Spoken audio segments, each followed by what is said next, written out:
If you believe you vote based on facts, logic, and policies, you're already missing the strongest force shaping your political behavior. Because most people don't vote for outcomes. They vote for belonging.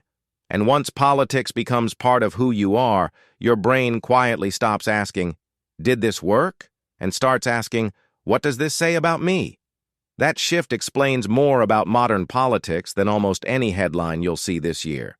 This channel isn't about hot takes. It's not about teams, personalities, or outrage cycles.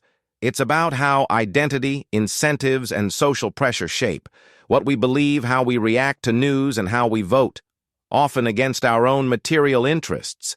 Everything here is grounded in verified data, peer-reviewed research, historical records, and well-sourced reporting. When policies are discussed, you'll be shown what they did, not what you're supposed to feel about them. No insults, no ridicule, no telling you what to think, just patterns, mechanisms, and documented outcomes. This is the trap of identity. Here's the foundation. Belonging lowers risk. It provides safety. It tells you where you stand. Political psychology consistently shows that once identity enters the picture, the brain stops evaluating effectiveness and starts evaluating signals.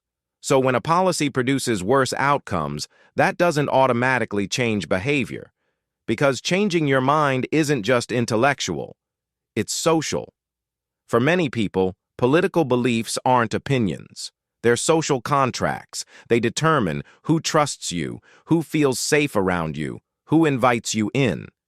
So when new information appears, the real question isn't, "Is this true?" It's, "What happens to me if I accept this?"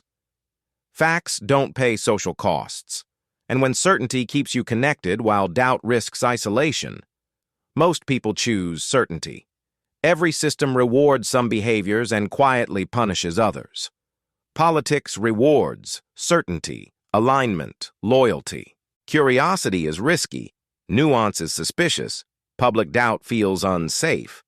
Over time, thinking gets outsourced. Beliefs arrive prepackaged.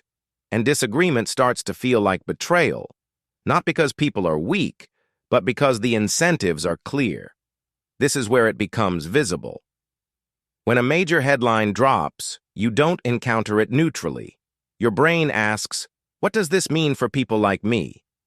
If your identity is law and order, you look for justification. If your identity is shaped by being targeted or marginalized, you look for patterns of harm.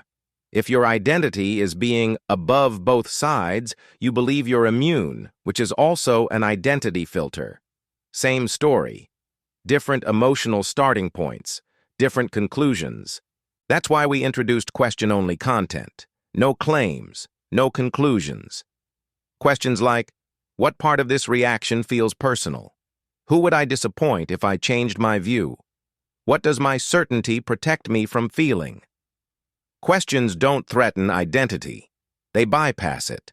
These reactions don't stay on your feed.